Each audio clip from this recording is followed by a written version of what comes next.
So guys, welcome to the channel where a united Africa is an undisputed Africa. So here, in this lecture, this is the Ibrahim Foundation.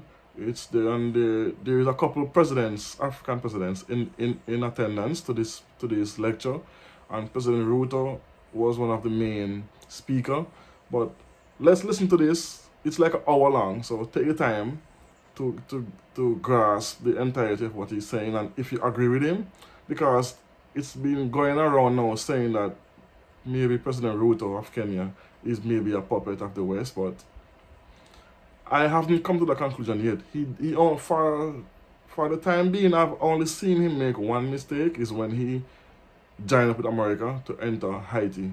That struck me as odd, but okay, let's say someone is a puppet without evidence. They did evidence, and I don't think he's a puppet on the level of how people make it sound as. But anyway, listen to this lecture and let me know what you think about it in the comment section. If you agree with what he's saying, disagree, or you're on the fence.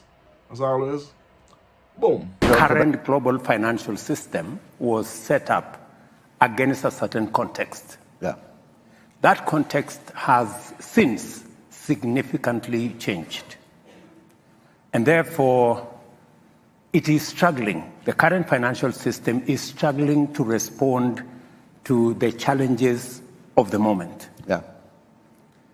Countries, the whole system was set up around overseas development assistance, a financial system that was focused on prescription from the World Bank, IMF, and the institution.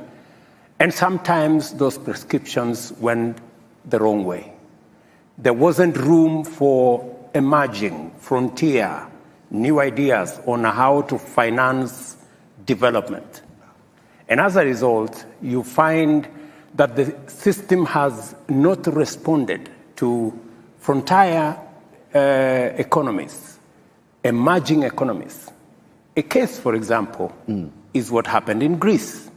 Yeah. It tells you there is something fundamentally faulty with the current financial system. While it is true that you can get overseas development assistance at 0.5%, concessional facilities at 0.5, whatever, but when you need real development resources, you have to go to the global financial market because you want to run your own development the way you know how. You end up with 10%, 12%, 15%, and it becomes impossible. It becomes impossible to finance any meaningful development, meaning that from the beginning, from where I sit, from the beginning, the current international financial architecture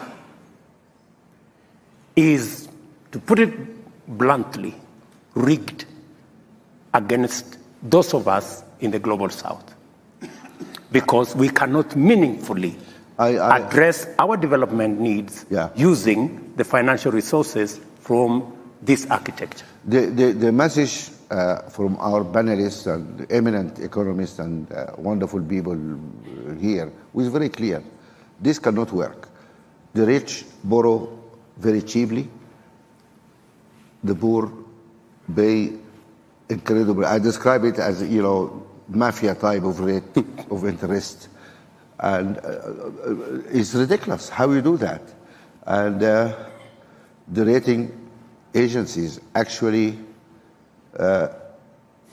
who put us all as sub-investment grade and say, oh, because those guys are risky and fall, blah, blah, blah. They're actually engineering our failure. And just to say, oh, I told you, those guys are risky. Something has to be done there to be sorted out. People were complaining also about the speed of action. Where is Greece or Ukraine? Money materialized somehow very quickly. Sri Lanka, Zambia, they have been in trouble for a long time. What is happening? Even this SDRs who made a big fuss about it, and it's very little actually, it's not a big deal.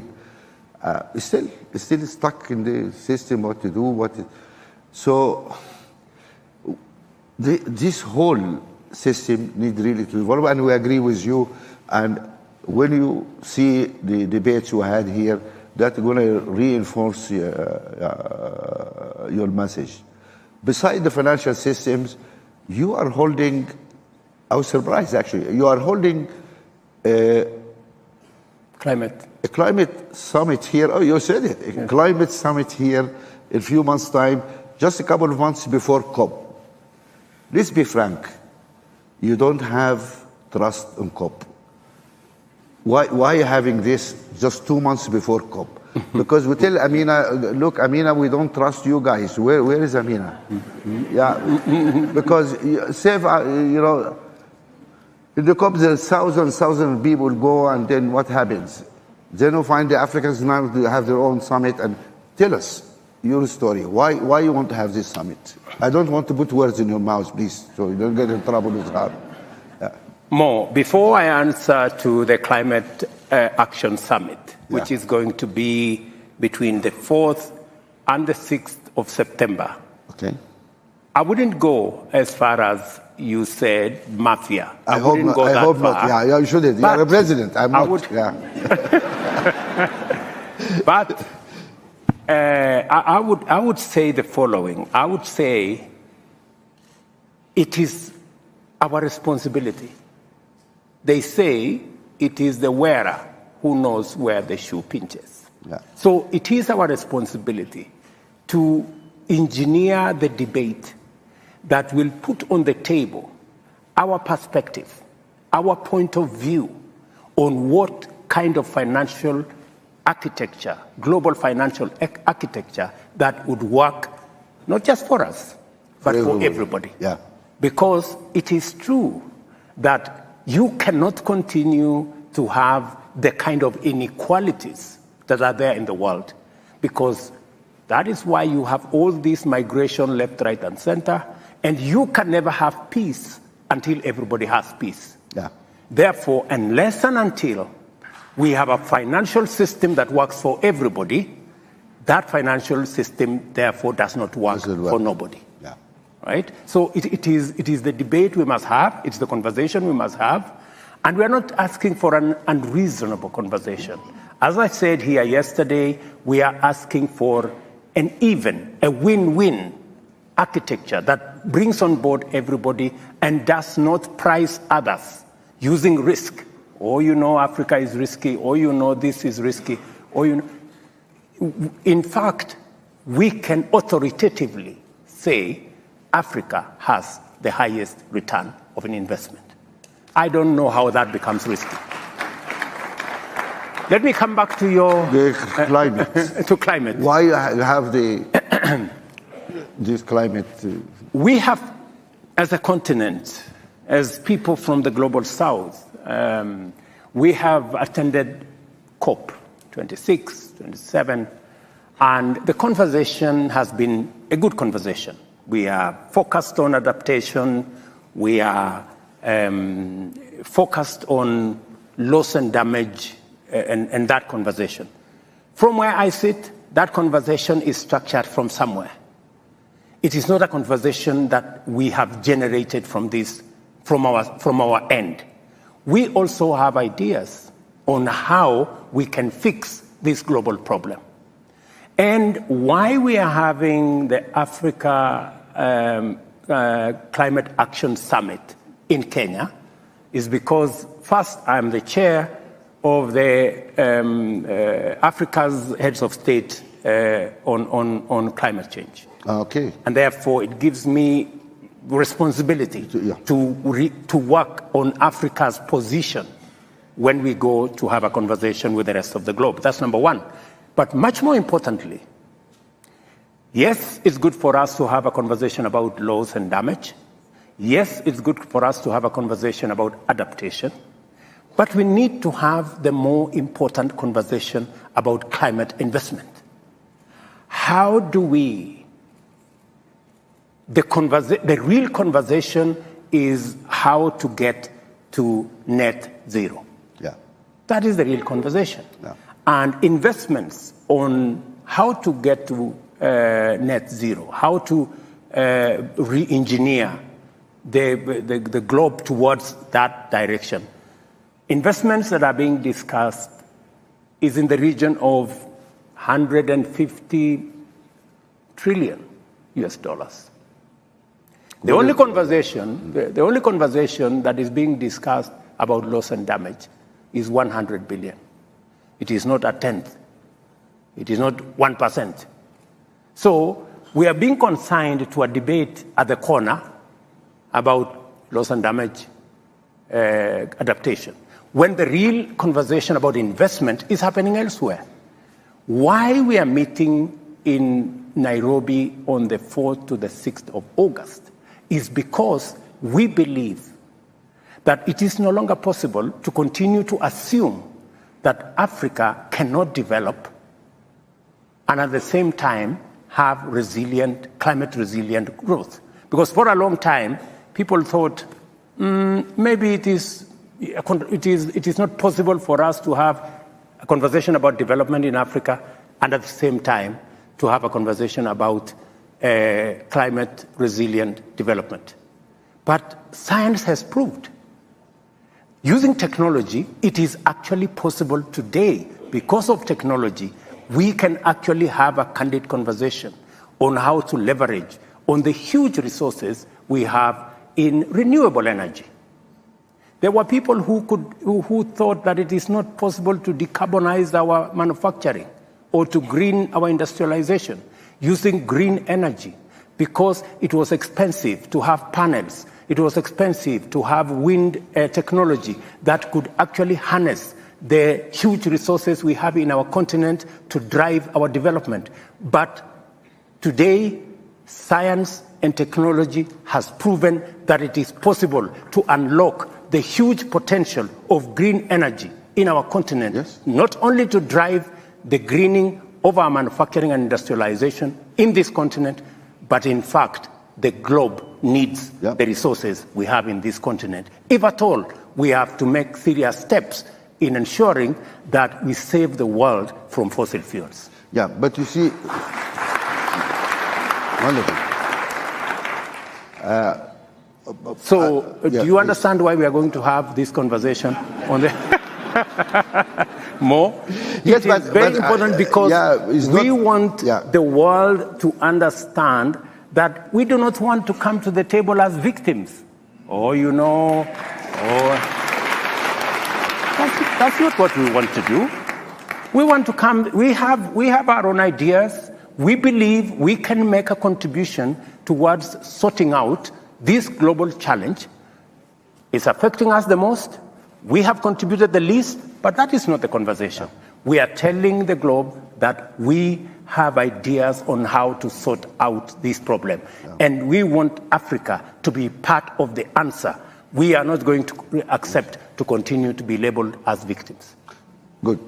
But here is let me just be devil advocate. We have been talking about loss and damage, and those guys pretended they don't hear us. They don't want to accept any liability. And to my understanding, I think it's only Denmark who accepted. I mean, I am correct to say only Denmark accepted, and it was like a couple of millions, just some small, those guys refused to accept. Here is another proposal. Okay, you guys keep fighting the loss and damage. I don't believe those people will accept that discussion because they don't want to accept it. Here is another suggestion. Just look at what's happening now. On average, every American, man, woman, and child puts out 16 tons of carbon every year. Europe does 6.5. China does 6 to 7 tons per person every year. Here, we're putting nothing, very little. Some of us put half ton, some put 1 ton. South Africa is the only country in Africa which put something out, which is like 6 or 7, like Europe, or because using a lot of coal. But that's an outlier situation. 53 countries were not putting anything. How about this argument? The world today puts out 37 trillion tons every year. And scientists say, no. You should be maximum at something 24 if you want to move towards net zero. If we accept that number, we are 8 billion people on the planet. And if we are all equal, and there is a question here, if our friends accept that we are all equal, but let's assume we are all equal, then every man, woman, child in the world is entitled to 3 tons. How about this assumption? We say, okay, 3 tons is the limit. You guys put out in Europe 6 or 7 tons per head. You need to pay into that trust the excess, 3.5 tons per person, multiplied by 450 million, multiply the price per ton, you put this money here. The polluters have to put that money there by international agreement. That is the cost of you. You use something, you pay for it. And everybody understands that. You pay for what you use. Then a country which only emits 1 ton or 2 tons, we say, okay, wonderful. We owe you 1 ton per person. Here's the amount of money. We give you that money. And if we do something like that, enable us to deal with a number of issues, like the Amazon, like the Congo Basin. Everybody tell us, guys, don't touch this, we need it. You need it, pay for it. Yeah, because the whole world pay for that. So we need to create that legal trust where money will be given to the guys who are not putting the carbon out and taken from the guys. That creates a market incentive. My point of view is that those guys taught us about the market. And they told us the market, the power of the market, etc. Even our Chinese friend, and we have a dear friend from China today, told us China may be a communist country, but it believes in the market. Correct? He said that. Okay, this is the market. Let the market force play out. The polluters pay because they are polluting right now. And now they have the incentive to stop polluting because they're paying a lot of money. And the developing countries, which is not putting anything, have good incentive to keep receiving money and to stay as good guys and go green. Why aren't we deploying the market forces and producing some kind of a global system where the polluters pay for what you use? And the guys who are going green receive compensation for that. If we look at that, the countries which are actually affected by climate change are all poor countries. And they are all non-polluters. Then they're going to receive a lot of money. Guys, go and build your resilience and go green, etc. That is a very simple thing. And then people don't treat payments as charity. I think the problem is the polluters. When they say, oh, we'll give you $100 billion, in their mind, it's a charity. You know, okay, I'm going to help you guys, you know, you are victims. But, you know, this year we have crisis here, we have COVID, we have that. I cannot do it. But if it becomes a legal agreement, it's not a charity. You pay for what you use. Would that be something we Africans should advocate? We say, guys, just pay for what you're doing. Instead of thinking that you're giving us charity. It's not a charity. Anyway, something to think about.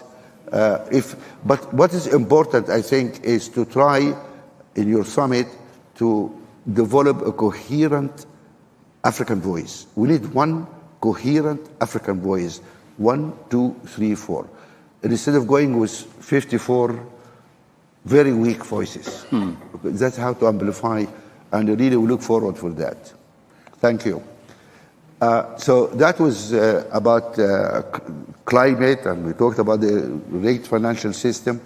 Then actually, the global order, or maybe you call it now global disorder, things are different now, and polarization.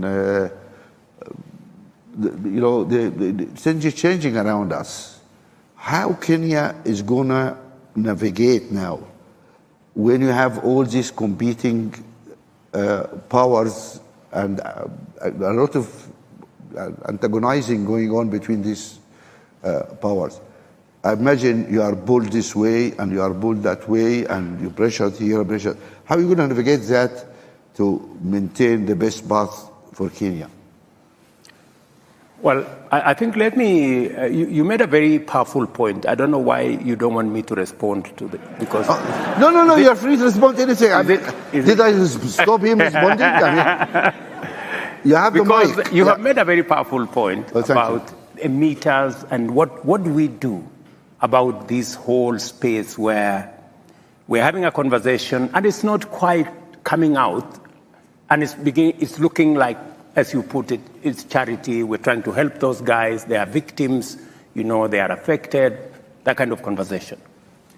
And I really wish what you're saying would happen, because Kenya would be among the countries we would be receiving a big check, because our grid is 92% green. So we would be looking at that opportunity. But because of the way things are, and we have to be brutally realistic about what is it that we need to do. I think the first step, even before we go that far, is we need to do carbon pricing. Yes, absolutely. That's where we need to. Yeah, and what I'm suggesting is carbon pricing. Yes, we need to do carbon pricing. It must be understood so that it is empirical, it is scientific, that this amount of carbon amounts to this. Yeah. Step 2, we need to work on carbon markets. That is all we're asking. We need to work on carbon markets. And these carbon markets must be worked on with integrity. Yeah. Today, we have carbon markets at 10%, at 10 US dollars. We have carbon markets at 200 US dollars, depending on who it is, on what you think it is, on, it's a floating. The integrity of the certificates. The integrity of the certificates is not guaranteed. We need to agree, because we are in this together. Yeah. And I think that the sooner we all realize that this is not us versus them, this is us on one side and existential threat on the other side, then we will put our act together. Once we work on carbon pricing, once we ensure that there is the carbon credits have integrity, once we work on carbon markets, then we move to the next stage, and we must, countries, continents like ours that are sequestering a lot of carbon, there must be a consideration, I was having a conversation with President Museveni. He's a good old man. And we were having a conversation about what do we do? Excuse me, you said good old man? I'm not trying to cause trouble, but I just... I was having a conversation with him because he's my neighbor. I know. And I was in Uganda the other day. So we were having a conversation, and he was telling me how he's working on making sure that he gets the oil out of the ground. He's working on a refinery. He's working on a pipeline.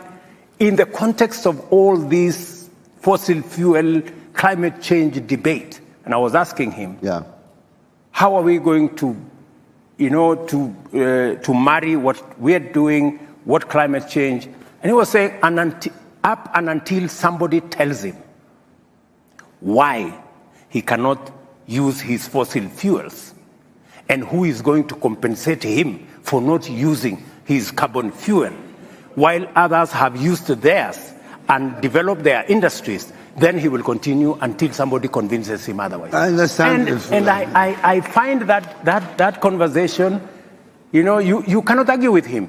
Those who are telling us don't exploit have developed beyond measure because of exploiting. And then, all I'm trying to say more is we seriously must have this conversation. I have taken the decision in Kenya that we are not going to exploit. We have oil in Turkana. We have worked with tallow oil, but we have said we will not go that direction because we want. But when we say we are not going, when we forgo our resources, what do we get for it? There must be a candid conversation. So what happens? So that it is not a conversation of, you guys, you cannot do this. You have to keep the forest. You have to keep Lake Victoria. You have to invest in the environment. And we are doing all this so that what happens? This is the conversation more that we need to have. And hopefully we will get down to the bottom of it and we will get a balanced conversation so that we get the benefit of the carbon sequestration that is going on because we are not emitters and we are not contributing to the emission. And I couldn't agree with you more. The principle, even in Kenya, is that emitters pay. And that's how it should be. Absolutely.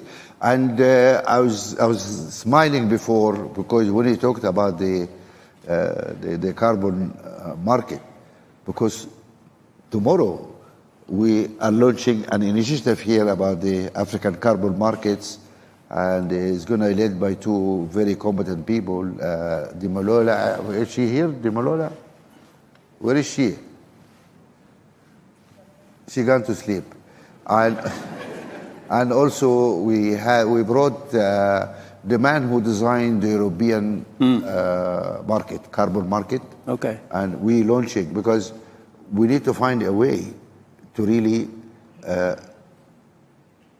produce acceptable qualification for our certificates because it is very low priced. And why we pay so much for sequestering so much carbon here, but you pay double, triple amount if you do it somewhere else? It's the same stuff, but it's the issue of the companies who produce these certificates to actually bring them on board also to see how we can improve that. But that's also one step in that direction. I have some small ideas. Would you allow me to speak to them? Maybe? Absolutely, they are at disposal. Okay. Yeah. I would really value. Natalie, where is Natalie? No, we act straight away. I mean, Natalie, where is Natalie? She's not gone to sleep also. I mean, what wrong with those people? She was here. Right. Can we just arrange for really communication? I mean, are you taking that into account? But I think the valid point here is a very interesting point here is how to produce a coherent African voice. This is our problem. Our voice is very faint, as not there. In the Glasgow COP, 37 countries and institutions, or 39, decided, we're not going to fund African gas. We're not fund. And following that, we were in a meeting in the Africa Summit. I don't know, were you elected as time on the Africa Summit in Brussels? The last Europe-Africa Summit. And we had this conversation with our European friends. And Chancellor of Germany was sitting there. And I asked him, I said, I found it very strange. You are wallowing in Russian gas. Half of African gas exported to Europe, actually. 50% of our gas exported to Europe. And then you say, we cannot use our own gas. We now have 600 million people without power. Where is that morally? How can you beat that, And that was 6 days before Ukraine invasion. When say, oh my God, now we have no gas, let's go to Africa now and get African gas. So all now investing in African gas because you need the gas. So we need some really consistency here. I will not use the word morality because you are here, I don't use tough words, okay? But we need some more, here, Natalie, I thought you went to sleep. we need the initiative on the African carbon market. The president interested to link with that because also of his conference. So, an important. Can you please sort it out? Thank you very much. Right.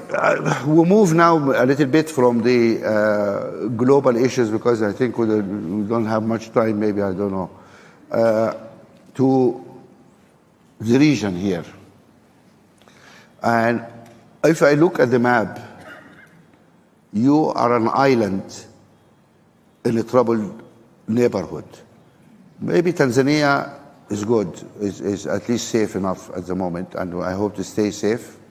But you have soldiers in 3 countries around you, people trying, peacekeepers to pacify things, etc.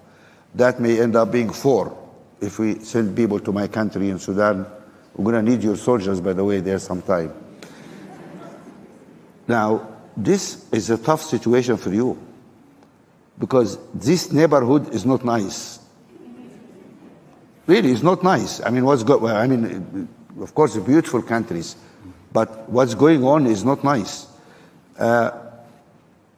Does Kenya feel a little bit anxious? I mean, with all these things around you in the border, do you feel a little bit insecure here as Kenyan that with all these crazy guys around us, what's going to happen here?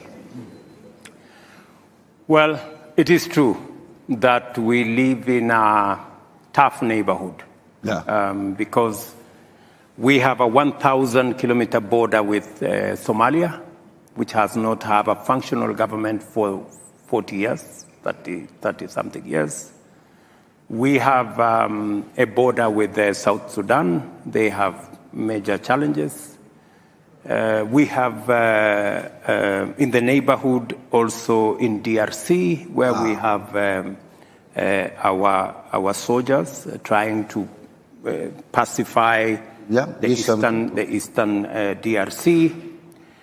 We take it as a responsibility because we know that our stability, our security is intricately intertwined with the stability of our region.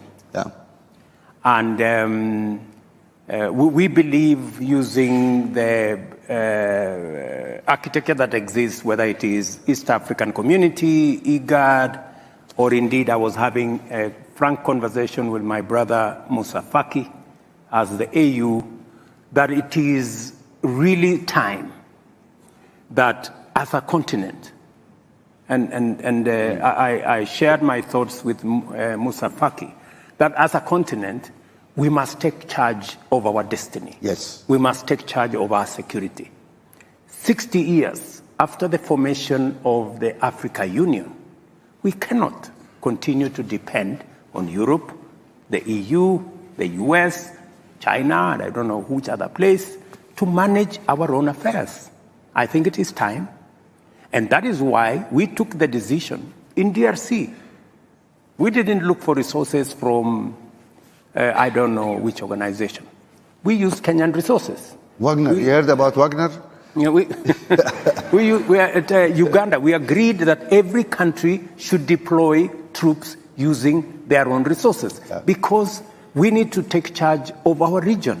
These are our issues. We need to deal with the security of our region because if we do not deal with the security of our region, we are foregoing opportunities of investment, of job creation, of growing our economies, and we are basically working against ourselves. Without peace, there is no development. Absolutely. Absolutely. So, but let me ask you a question. Even the situation in Sudan, we were having a conversation, I know it's your country, we are having a conversation in Uganda day before yesterday. And we were having the conversation on how IGAD, unfortunately the chairmanship of IGAD is currently in Sudan. So it becomes very difficult because... Here is Sudanese guy, make him chairman, In absence of a legal government, we volunteer this guy. In fact, when Sudan was given the chairmanship, it was because of Hamdok here, when it was a civilian government. But now we have a general. So that is our region. So we were having that a candid conversation because we believe it is our responsibility. Yeah. We were having a conversation with Musa yesterday because we believe as AU, we should sort out these problems. Let me ask you a question here. And we have what it takes to sort out these problems. That's wonderful, but instead of one country bearing the brunt, I mean, this is costly also. It is. Developing your boys to go and do this, I mean, it's very costly. There was a proposal many years ago, and correct me if I'm wrong, our chairman. You guys decided to have a standing army for Africa. And that was many years ago. Where is that army? Why? That was a decision made. People said, look, we need, if there is terrorists took place here, these guys took over this country, we need to have a ready standby force, which ready under the command of the African Union, and it will go and do it. And instead of sitting back, oh, France, come help, Britain, America, come help, why those guys should come and help us? They should not come and fight our fights? They should not come and help us. It's our own fights. And then we brag. We say we have half the world population in young people. Where are those young people? Go and fight your country. And so maybe we bring you the conversation. My brother Musa, tell us, where is your army? I think we should not disturb Musa. Musa, I perfectly understand. He's your friend. No, he's not. He perfectly understands. We have the wrong architecture in the management of the Africa Union. Yes. Yeah? I'm glad you said that. Yeah, okay, not me. Yeah. Musa Faki, who is the chair of our Africa Union Commission, can do very little because we have retained all the powers as heads of state. Right. And yet, you cannot run one country and run the continent of Africa. Right? We seriously need an interrogation of the management of the Africa Union. Today, we cannot even support Somalia. We are waiting for EU to give us $85 million. $85 million. We cannot fund it as AU. It is stupid. I mean, my brother, it is madness. So are you telling me 54 countries, 60 years after independence, they cannot manage 85 million to sort out Somalia, which has no government? Right? Let me. I just want to ask him. I want to ask you a question. He's my brother, but we need to talk frankly. How many African countries did not pay their dues this year? Please tell us. Don't name, but tell us how many. How many countries did not pay their contribution? The contribution this year. I think the majority paid. Majority paid. This is the answer of a diplomat. Yeah, let us not put Musa in trouble. No, but these are facts. It's not. I mean, I'm not naming countries. I'm saying African countries do not respect their own union. If you don't respect your own union, nobody respects you. Full stop. And then the same guys who don't pay their contribution, they go to this international meeting and say, oh, African sovereignty, African solution for African problems, Africa this, Africa that. Come on, guys. What is this? We need to be credible. If we believe we have an African Union, we need to have an African voice, we need to do it. My understanding is your operational budget, my brother, is really paid by the European Union. This is a fact. This is a public knowledge. It's not secret or whatever. We are not paying for our own operational budget for African Union. We are not. And then we said, okay, we're going to have a standing army under the African Union. And we want to talk to Europeans. With big arguments about, oh, we don't give arms, we don't. Ukraine changed all that. Now, Europeans are willing to give arms if needed. And we say to them, instead of sending troops, come and arm this Africa Standing Force. That solve your problem, solve our problem, and you guys don't like Wagner. That's the way not to get Wagner. Our boys go and do the fight, but we need helicopters, we need... Let me say this more. Yeah. Let me say this to save our face. Yeah. That you started this, not me. Yes. We have a challenge.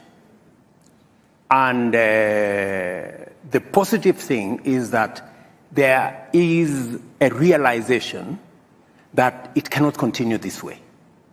What are you going to do? How are you going to fix the African Union? It cannot continue this way. How are you going to fix it? We have what it takes to fix it. And the conversation is already begun on what do we realistically do to be able to get the African Union to take charge of the affairs of our continent. Let me give you a case in point. We decided, for example, that we are going to assemble our market using the Africa Continental Free Trade Area market. Yes, that's a good decision. Ecosystem. Yeah.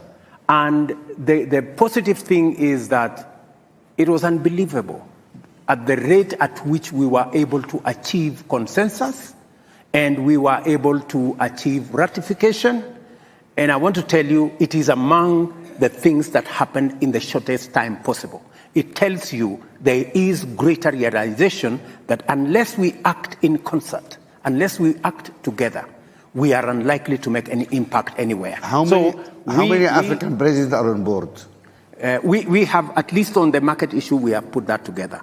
There is a debate that is going to evolve. Like, for example, we have also decided that it will not going to be business as usual. We have these meetings, Africa-US meeting, Africa-Europe, Africa-Turkey, Africa... India. Now we are waiting for, there is another one, Africa-Russia. And Africa-Japan. And Africa-Japan. We have made the decision that it is not intelligent for 54 of us to go and sit before one gentleman from another place. And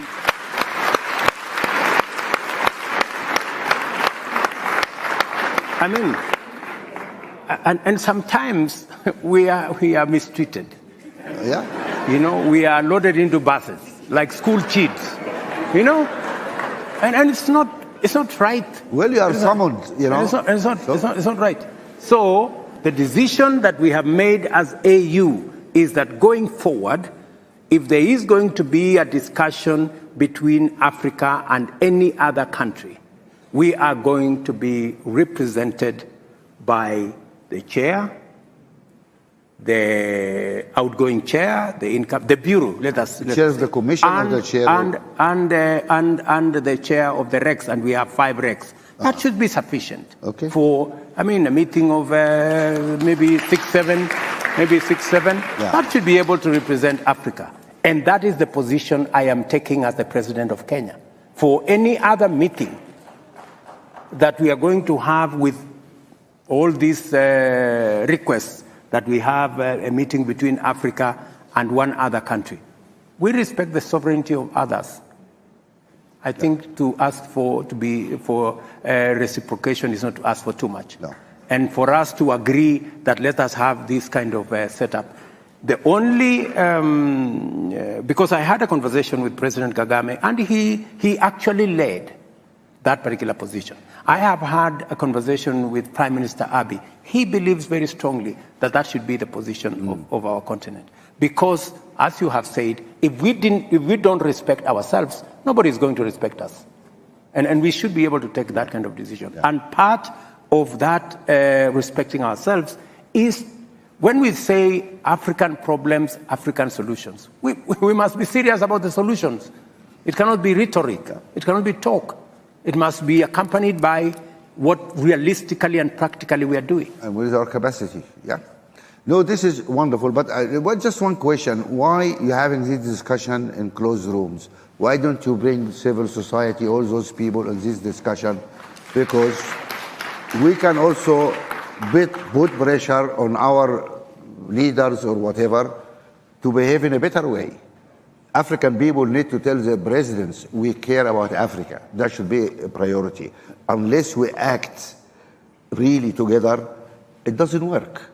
And in the reform agenda of the African Union, if you and your colleagues are proceeding that way, there need to be really a serious discussion about the structures and how Africa is.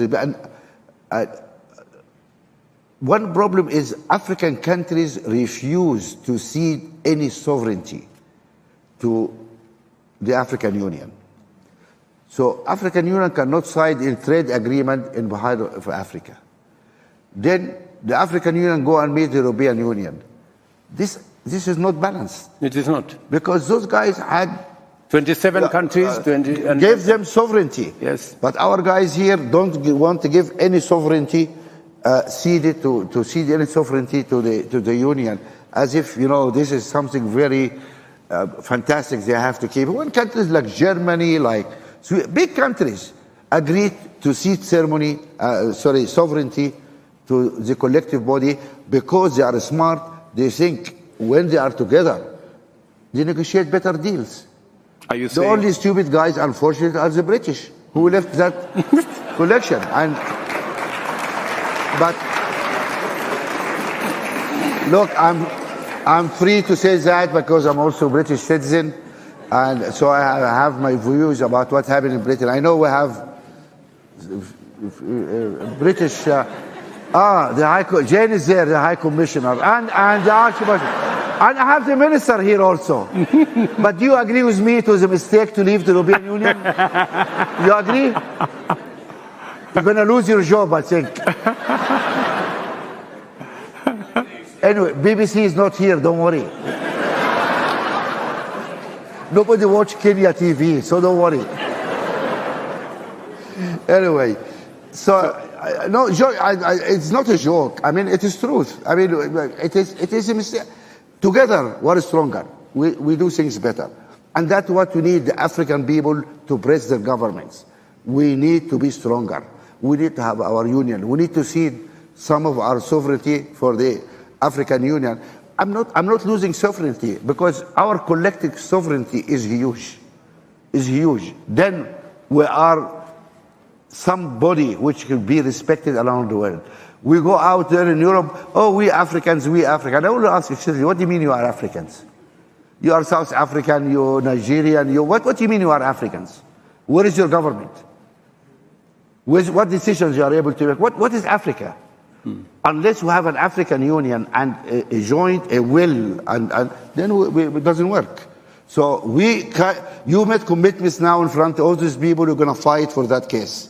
Is that correct? You have my commitment, and not just me, by the way. I think a critical mass of African readers is building on how we should act together.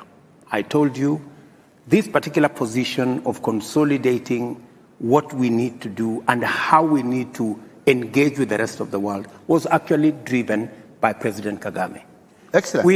We've talked with many other heads of state, and I think there is a critical mass emerging that we need to act differently. We need to work smart. Let me tell you of an unfortunate situation. I visited one of the countries, I don't want to say which one, and we were having a conversation about the economic partnership agreement between EAC and the EU. Yeah. The EU, 27 countries, 520 million people have agreed on what we need to do. EAC, we have sizable, 170 million people.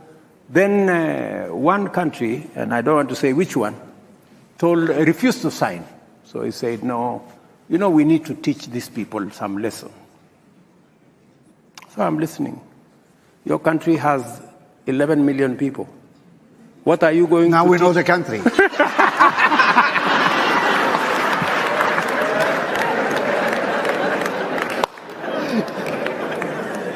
Anyway. So what are you going to teach 520 million people who are supposed to serve as your market? Really? So sometimes we undermine our own case because of not acting properly. So I want to promise you that it is our challenge.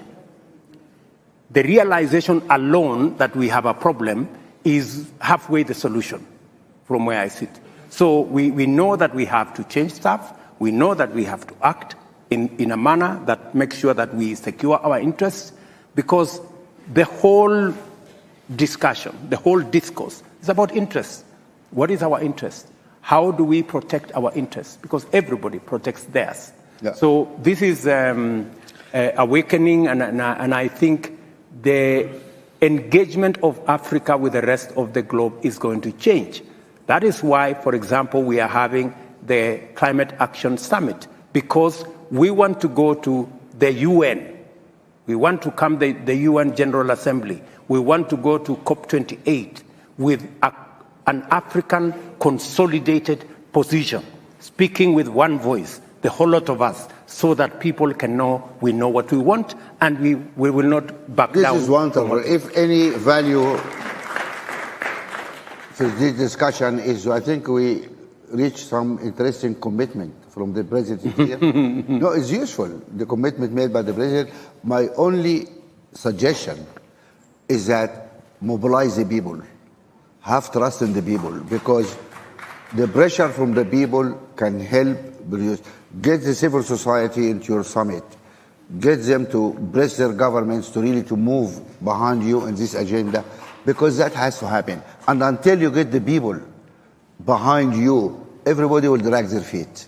And that's the history of Africa. I agree with you 100% that we need to mobilize the people to be with us, to share the vision with us, to agree with us on the paradigm shift in what we need to do. I agree with you. The civil society have a big role to play, because they can do sometimes what governments cannot do.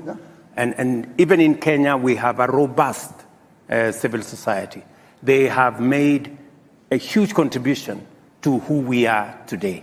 Sometimes as governments we agree with them, sometimes we don't agree with them, but that is the nature of life. All I ask of our good friends in the civil society space, including you, Mo, is always to look out for the interests of the people of our continent, and not sometimes to play to the gallery of the people who pay your check.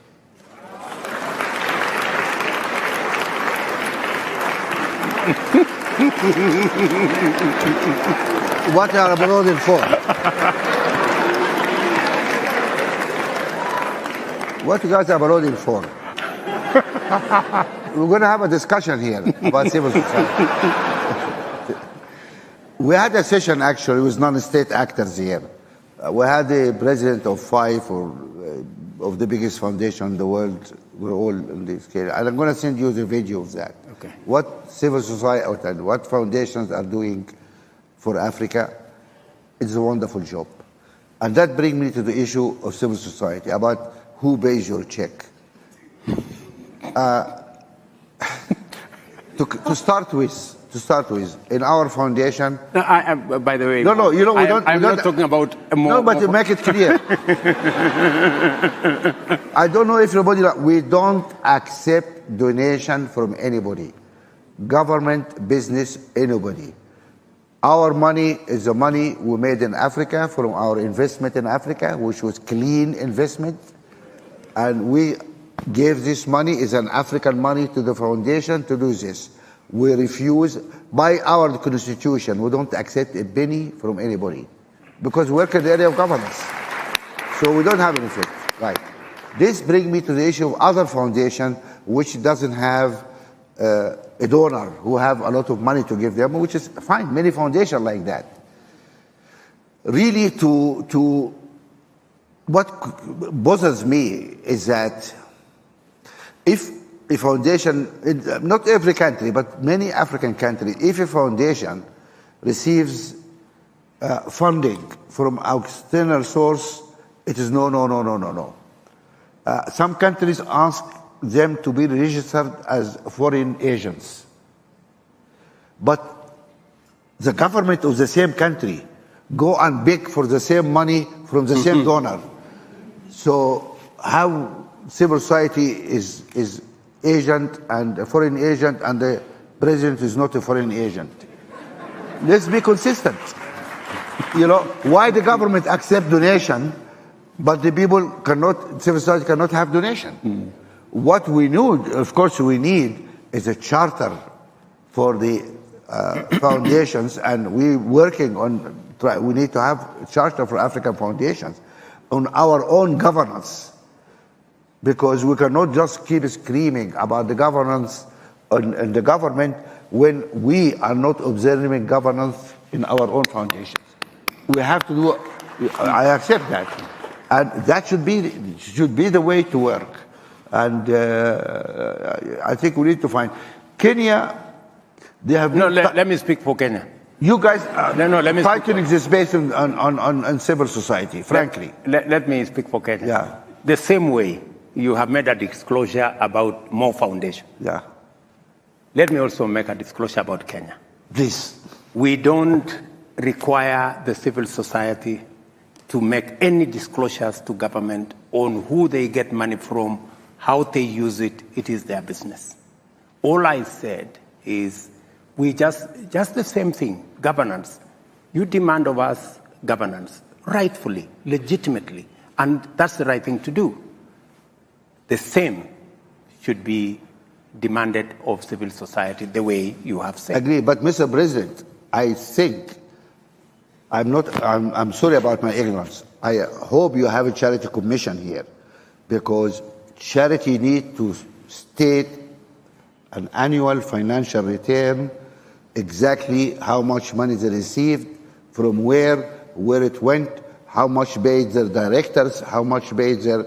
That is a requirement worldwide, everywhere.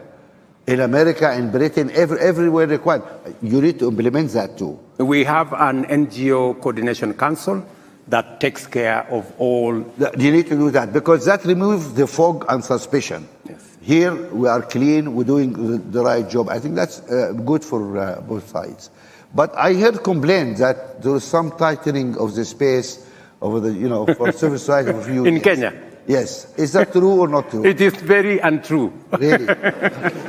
And I think the civil society must be somewhere in this room. If there is anybody civil society want to challenge the statement? Listen, we'll guarantee your safety. Don't worry. Yeah. I heard you had some rogue police unit here, which carry some execution stuff. But I disbanded on day one. So guys, don't be afraid. Stand up and speak. No, nobody's speaking. Anyway, fair enough. You don't need any further evidence. No, that's fine. It's good, but I have to raise the question because somebody, we need to have a proper conversation. It's good. One thing worries me about is the. Don't upset. Yeah, I don't want to upset you, or so please allow me. You Kenyans are hot-headed. I mean, what is going on in the streets here? I mean, why don't you cool things down? What's going on?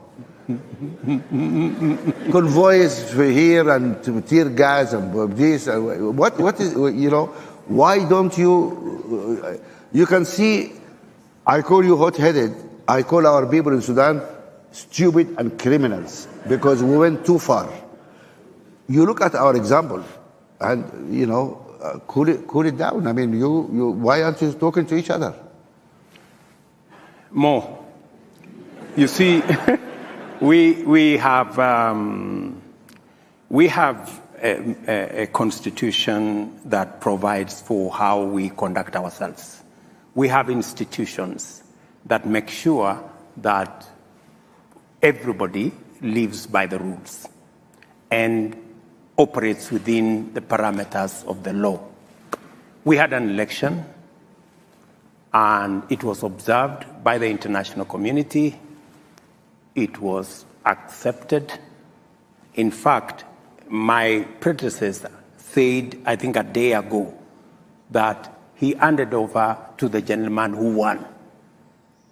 Yet his candidate the candidate he was supporting, is in the streets complaining that the election, he doesn't know how the elections went. So if the chairman of Azimio, the former president, has told the country that he handed over to the gentleman who won, yet his candidate has a problem with who won the election, I think they need to have a small conversation between the chairman and his candidate to tell him, gentlemen, I handed over to the gentleman who won, let us stop the demonstration. But that's not happening. But that's not the case.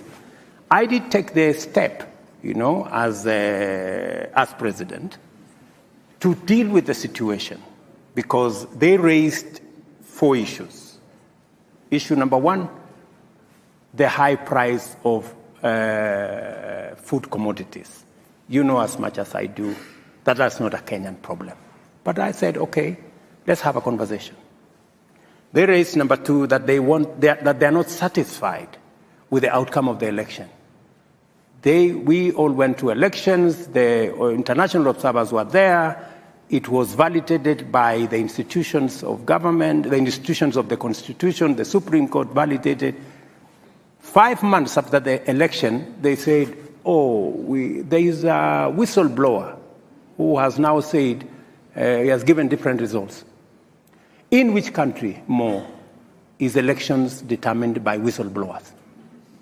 I don't think there is any such country. But I took the step to say, okay, let us create a framework. I reached out to the opposition and said, let's have a framework where we can have a conversation about the issues you are raising, right? And I extended an olive branch. I went on national television. I offered, said, let's have this conversation. They accepted that let's have this conversation. And before the conversation could start, they said, no, we don't think you are sincere. We don't like one of your members. They didn't like, I saw the paper. If you are having a conversation and you need everybody on the table, you cannot say, I don't like so-and-so. It is the reason why we are having a conversation, because we don't like one another, So it cannot be the argument that I don't like so-and-so. So the very reason why we are having the conversation is because we don't like one another. Let us always have the conversation. But anyway, be that as it may, let us see how else. If you have make a different suggestion. We've even offered them. We've told them, okay, if you don't like so-and-so, it's fine. Can we start the conversation and then we will exit this person you don't like? They say, no. We told them, but the prices of food commodities have come down. They said, even if you bring it down as far as possible, we still want to go to the demonstration. I don't know. Maybe we need a hug first, What?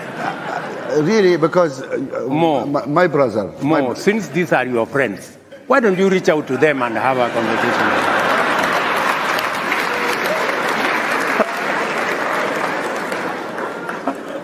You are all my friends. yes, we are. You are my friend, and Uhuru is my friend, and Raila is my friend. We're all brothers. Correct. Okay? I already reached to our brother Raila, and I'm inviting him to come and have lunch. I said I'm going to buy him a great lunch. Please. To come. I don't think I don't know where is he. I haven't got confirmation yet. Because I would like to meet him. Uhuru, my other brother, unfortunately, he's changed his mobile number. I cannot reach him. So if he hear us here, Uhuru, give me a call. No, because we need just to talk. I will look brothers. for his new number and give you. You have his number. I will get You it. are friends then. No, because to be honest, and please forgive me, I'm not a Kenyan, but maybe it's much easier for me to say this because I'm not party to what's going on here. Please, guys, you have kids need education, you have people need food, you have jobs, you have a lot of issues important here. All this is hot air and squabbling or boisterous. Let us work for Kenyan people. Absolutely. So, just fairness, I'm not party to any of this, but we need to find a way to really hug and talk. That is, I saw the Archbishop of Canterbury is here. Is he sitting here? You have a job here to do. I mean, and he's the our friend. Archbishop, that's your job. You need to go and get people, hug them, and, you know, do a prayer or something. I mean, come on. Yes. Is that a reasonable request? Africans sort out Africans.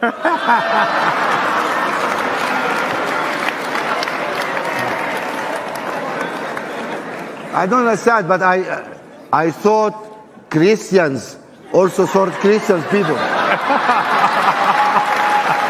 This is your flock, isn't it? Anyway. Well, I see you are running And out of time. Actually, Yeah. one of my competitors is actually an Anglican.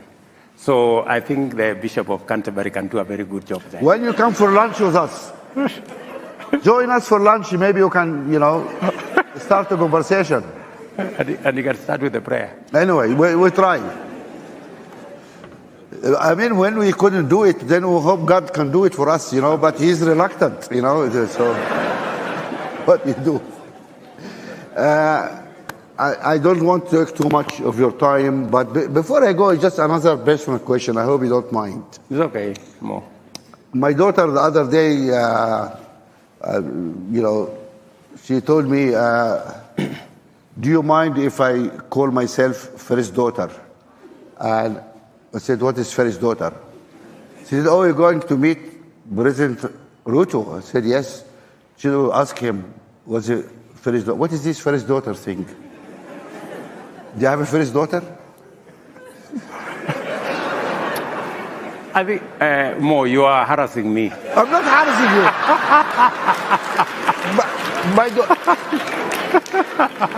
This is not fair. I'm asking a simple, honest question. I know.